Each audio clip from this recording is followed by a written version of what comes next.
अक्सर क्या होता है, बहुत से बच्चे परेशान होते हैं कि रिवीजन कैसे करें, नोट्स कैसे बनाएं। तो ये सारी प्रॉब्लम बच्चों के साथ होती है। तो hey guys, welcome to my channel. आज मैं लाया हूँ आपके लिए इस वीडियो में revision tips and how to make notes properly. ठीक है, तो एंड तक देखना इस वीडियो को, आपको पता चल जाएगा कि कैसे रिवीजन करें एंड कैसे नोट्स बनाएं। ठीक है, तो स्टार्ट करते हैं। किसी भी टॉपिक को रिवाइज करने से पहले सबसे मेन पॉइंट कौन सा होता है? जो सबसे मेन पॉइंट है वो आपके सामने इधर लिखा हुआ है, मेक क्लीन नोट्स।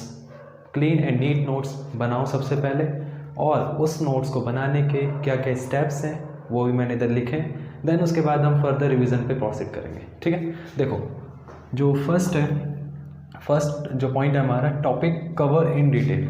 जितने भी टॉपिक्स होते हैं हमारे, मान लो सपोज दैट मैं एक एग्जांपल लेता हूँ आपके सामने कि हमारे पास है, जनरल एग्जांपल लेता हूँ मैं वाटर साइकिल का। ठीक है, वाटर साइकिल में हम क्या पढ़ते हैं कि सबसे पहले एवेपोरेट होता है वाटर, देन ऊपर जाता है, बादल बनता है, फिर वापस पानी नीचे आ जाता है। ठीक है, तो पहले इस टॉपिक को एकदम डिटेल में लिखो।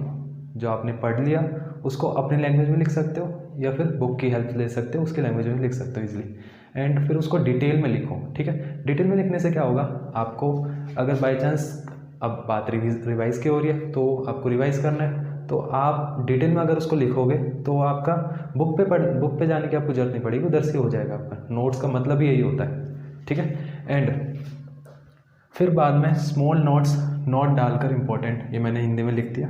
ठीक है, चलता है इतना।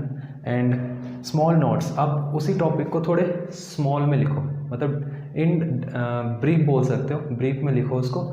एंड उसके बाद आपको क्या करना है, उसके बाद हर टॉपिक के बाद आपको नोट डालकर जो इम्पॉर्टेंट लाइंस होती हैं हर टॉपिक में, एक ना एक तो इम्पॉर्टेंट चीज़ आपको मिलेगी, हर एक टॉपिक में इम्पॉर्टेंट चीज़ तो आपको मिलेगी, उसको आपको नोट डालकर, ये मैं खुद करता था इसलिए मैं आपको बता रहा हूँ, काफ़ी फ़ायदेमंद भी है। क्योंकि अब जो पेपर्स आते हैं वो MCQ की फॉर्म में आते हैं और उनमें ज़्यादातर 1-2 मार्क के मतलब ऐसे क्वेश्चंस होते हैं ना, MCQ में बच्चा अटकता है ज़्यादातर, जैसे कि मैंने देखा।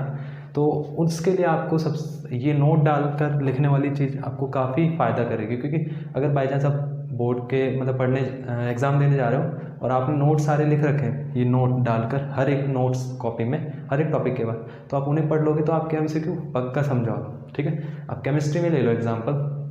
केमिस्ट्री में अगर हम इनऑर्गेनिक पढ़ते हैं तो उसमें भी बहुत सारे कंपाउंड्स के नाम होते हैं, रिएक्शन नेम होता है, रिएक्शन का एग्जाम्पल होता है, और उस रिएक्शन में भी एक इम्पॉर्टेंट चीज़ तो पक्का होती है। ठीक है, उसको आप नोट करके लिख लो, आपके बहुत काम आएगी। मैथ्स में भी एक ना एक चैप्टर में एक ऐसा फॉर्मूला तो होता है जो कि एक ही बच्चा पढ़ के जाता है, बहुत 100 बच्चों में से एक ही बच्चा पढ़ के जाता है और उसका ही सही होता है, क्योंकि वो नोट डाल के लिखता है। ठीक है, आप भी ट्राई करना इसको। एंड तीसरी चीज़, सेल्फ मेड रिवाइज क्वेश्चंस। जब भी आप टॉपिक को पढ़ लिया आपने, देन आपने सारे डिटेल नोट्स भी, स्मॉल नोट्स भी बना दिए, तो आपको वो टॉपिक पे खुद क्वेश्चन एनालाइज करना है एंड क्वेश्चंस अपने सेल्फ मेड क्वेश्चंस लिखने हैं। ठीक है, ये भी मैंने करा था इसलिए मैं आपको बता रहा हूँ। सेल्फ मेड क्वेश्चंस लिखने से आपका बहुत फ़ायदा होगा। एक तो आपकी ब्रेन थोड़ा इंप्रूव होगा, जिससे आप सोचने की पावर बढ़ेगी आपकी, एंड आपके क्वेश्चंस भी तैयार हो जाएंगे और उन क्वेश्चंस को आप अपने टीचर से पूछना। ठीक है, चौथी चीज़, cover topic according to marks. अब ये बहुत इंपॉर्टेंट चीज़ है कि जो टॉपिक है, एक डेफिनेशन 1 मार्क की भी आ सकती है, 3 मार्क की भी आ सकती है, 5 मार्क की भी आ सकती है उस टॉपिक से रिलेटेड। ठीक है, सपोज दैट कोई मैथ्स का क्वेश्चन है एक, ठीक है, उसमें 1 मार्क्स का क्वेश्चन है, वो फॉर्मूले से डायरेक्ट हो जाएगा। अब 3 मार्क्स में उस फॉर्मूले का डेरिवेशन पूछ लिया। ठीक है, 5 मार्क्स में डेरिवेशन प्लस क्वेश्चन भी आ गया। तो इससे क्या हुआ कि आपने वो टॉपिक पढ़ लिया। अब ये नहीं कि आप वो टॉपिक पढ़ रहे हो, आपने थोड़ा सा पढ़ लिया उसके बारे में, आपको उस टॉपिक को पढ़ना है, फिर आपको लास्ट में ये चीज़ तो लिखनी है कि इसमें से 1 मार्क का कितना आ सकता है, 2 मार्क का क्या आ सकता है, 5 मार्क का क्या आ सकता है। तो ये चीज़ बड़ी इंपॉर्टेंट है, जो आपको हेल्प करेगी डायरेक्ट इन एग्ज़ाम, कि आपको एकदम क्लियर हो जाएगा कि 1 मार्क्स के मेरे को कौन से क्वेश्चंस करने हैं, कौन से नहीं करने हैं। ठीक है, in last formula in last लिख दिया मैंने कि जो फार्मूलाज होते हैं सारे हमारे पास, मैथ्स में, फिजिक्स में, केमिस्ट्री में फार्मूलाज होते हैं, फिजिकल केमिस्ट्री में आपको पता होगा, एंड दूसरे सब्जेक्ट इकोनॉमिक्स वगैरह में भी होते ही हैं फॉर्मूले, क्योंकि और सब्जेक्ट के बारे में मेरे को इतना पता नहीं है। इंग्लिश में नहीं होते, इंग्लिश तो एक लैंग्वेज सब्जेक्ट है, बट इंग्लिश में भी नोट वगैरह वाले टॉपिक आप फॉलो कर सकते हो। एंड मैं क्या बता रहा था, फॉर्मूलाज स्टार्टिंग में मत पढ़ना, क्योंकि स्टार्टिंग में आप कोई चीज़ लर्न करते हो ना, तो आपके माइंड पे इम्पैक्ट अच्छा नहीं रख जाता। क्योंकि जब तक माइंड को एक्सरसाइज नहीं मिलेगी, एक्सरसाइज इन द सेंस कि जब तक आप उसको क्वेश्चंस नहीं दोगे, दिमाग में सॉल्व नहीं करोगे, एनालाइज नहीं करोगे, तब तक वो तैयार नहीं होगा पढ़ने के लिए। तो सबसे पहले आपको जो मैंने बताया वैसे करना है, देन लास्ट में आपको फॉर्मूलाज रिवाइज करने, लर्न करने, ठीक है, और लिख कर करो तो सबसे बढ़िया है। ओके, तीसरी एंड लास्ट चीज़, सॉरी तीसरी नहीं है, after making notes go for quick recap. अब ये चीज़ इसमें इंपॉर्टेंट नहीं है, ये हर जगह इंपॉर्टेंट है। ये एक अच्छा तरीका बहुत, मतलब लर्न चीज़ों को ज़्यादा देर तक लर्न रखने का। मतलब कि अगर आपने टॉपिक पढ़ लिया एकदम अच्छे से, आप सोच रहे हो कि टॉपिक पढ़ लिया, रख दिया बुक, हो गया काम, ठीक है, बट आपको क्या करना है, उस टॉपिक को एकदम दिमाग में फॉर ओनली 3 मिनट्स और 5 मिनट आपको वो टॉपिक एकदम क्विक रिकैप करना है, ठीक है। मतलब क्या क्या मैंने पढ़ा, टॉपिक पहले पढ़ा, दूसरा पढ़ा, तीसरा पढ़ा, चौथा पढ़ा, फिर बाद में फॉर्मूलेज रिकैप कर लिए, ठीक है। तो सारा आपको रिकैप करना है, जिससे क्या होगा, रिस्टोर होनी चीज़ें आपके दिमाग में। अगर बाई चांस कोई भी छूट रही होगी, अगर आपको कुछ याद नहीं आ रहा तो उसको एकदम से देखो जाकर, जिससे वो टॉपिक एकदम लॉक हो जाएगा आपके एग्ज़ाम्स के लिए। उस फिर आपको थोड़ा सा देखना पड़ेगा एग्ज़ाम टाइम, ठीक है। तो ये थे नोट्स बनाने के अच्छे तरीके। अब इसके बाद हम फर्दर प्रोसीड करते हैं रिवीजन वाले पे, ठीक है। इस पर कंसंट्रेट करते हैं हमारे टॉपिक पर। जो सेकंड पॉइंट है वो क्या है, this one, for revision and need not to go through whole concept. हमें बट, मैंने आगे बट भी लिखा है, इस पर भी थोड़ा ध्यान देना कि इसका मतलब क्या है कि आपको जब आप रिवीजन कर रहे हो तो आपको पूरा कंसेप्ट पढ़ने की ज़रूरत नहीं है, क्योंकि आप ऑलरेडी पढ़ चुके हो उसको। बट अगर आपने वो कंसेप्ट आप गए ही नहीं उस पर, मतलब आपने बिल्कुल टच ही नहीं करा उसको पूरे साल, तो आपको उसको पढ़ना है, ठीक है, पूरा पढ़ना है, अच्छे से पढ़ना है जब तक क्लियर ना हो। देन अगर आप बाद में उसको रिवाइज़ कर रहे हो एग्ज़ाम से थोड़े दिन पहले, देन आप उसको इस कंसेप्ट को फॉलो कर सकते हो कि आपको पूरे कंसेप्ट पे जाने की ज़रूरत नहीं है, ठीक है।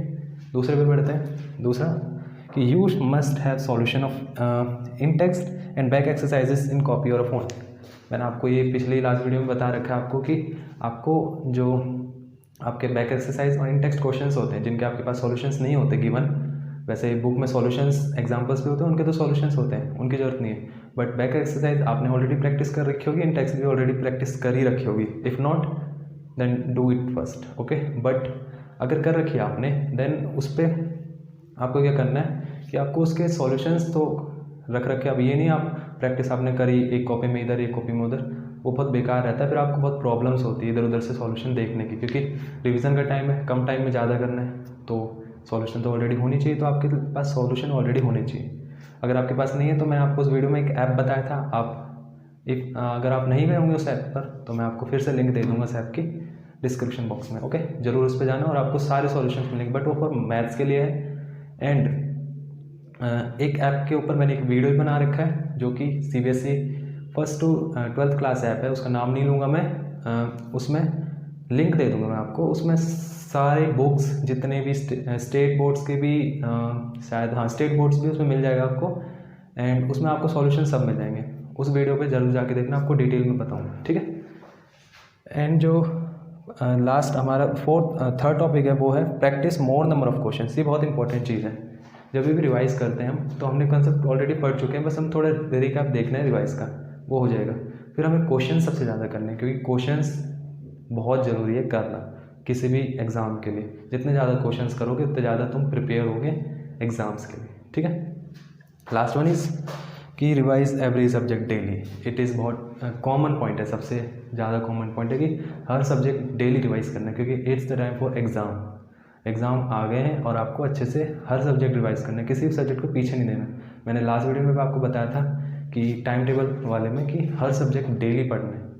किसी भी सब्जेक्ट को अगर आप डेली पढ़ते हो ना, हर सब्जेक्ट को, अब उस सब्जेक्ट पे डिपेंड करते हैं कि वो आसान है ईजी है। बट आसान ईजी इस पर भी डिपेंड करता है कि आप उसको कितना टाइम देते हो। अगर आप टाइम ही नहीं दोगे तो आपके लिए ऑब्वियसली हार्ड होगा। अगर आप फिजिकल को टाइम नहीं दोगे, फिजिकल एजुकेशन को, तो वो भी आपके लिए एग्ज़ाम टाइम पे हार्ड बन सकता है, ठीक है। और फिर वो आपको डिप्रेशन कॉज करेगा, देन वो इम्पैक्ट करेगा आपके नेक्स्ट एग्ज़ाम पर। सो पहले ही पढ़ लो, ठीक है। और जो लास्ट टॉपिक है वो भी मैं लिख रहा हूँ, उस पर हम ज़्यादा फोकस करेंगे। जो लास्ट टॉपिक है वो मैंने लास्ट में इसलिए क्योंकि इसके बारे में थोड़ा खुल के बात करेंगे। देखो, जो लास्ट टॉपिक है हमारे पास वो है आस्क मोर डाउट्स। सबसे इम्पॉर्टेंट चीज़, सबसे ही इम्पॉर्टेंट चीज़ आपके पास अभी तो फ़िलहाल टाइम थोड़ा अजीब चल रहा है, जिसके वजह से आप स्कूल नहीं जा सकते, कोचिंग तो कहीं भी नहीं जा सकते, घर पे से ही पढ़ सकते हो, वो भी ऑनलाइन। ठीक है, तो आपको क्या करना है, आपके पास फेसबुक है, इंस्टाग्राम में वैसे भी टाइम वेस्ट तो करते ही हो सब के सब इंस्टाग्राम फेसबुक वगैरह पर, तो उस टाइम का यूटिलाइज़ कर लो। अपने जो टीचर्स हैं स्कूल के, उनसे तो आप कनेक्टेड हो ही, क्योंकि वो आपकी ऑनलाइन क्लासेस लेते हैं, तो उन्हें व्हाट्सअप फेसबुक हर जगह जहाँ भी आप उनसे कनेक्टेड हो, उनसे हर घंटे, मतलब ऐसा नहीं है कि अब हर 5 मिनट पे उनसे डाउट पूछो, ये भी अच्छी बात नहीं है। तो आप जब भी उनके पास फ्री टाइम हो और आपके पास, वैसे अब तो ज़्यादा फोकस करेंगे टीचर्स भी आपके पास, तो आप उनसे डाउट पूछते ही रहो। मैंने ये चीज़ बहुत करी अपनी मैम के साथ, तभी थोड़ा रिजल्ट भी अच्छा है। तो आप भी ये एक चीज़ करना, उनसे डाउट पूछते रहना, और ऑब्वियसली वो आपका जवाब देंगे। ठीक है, क्योंकि वो उनको विश्वास हो जाएगा कि आप उन्हें अच्छा रिजल्ट दोगे, तो वो भी आपके साथ मेहनत करेंगे।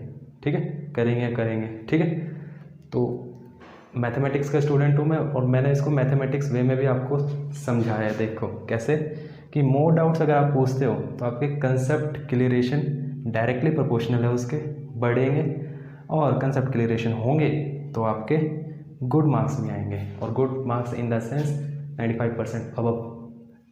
अगर नहीं, तो अगर आपको विश्वास नहीं है तो एक बार फॉलो करके देखना और फिर रिजल्ट देखना आपका। ठीक है, तो गाइस कैसा लगा आपको ये रिवीजन टिप्स?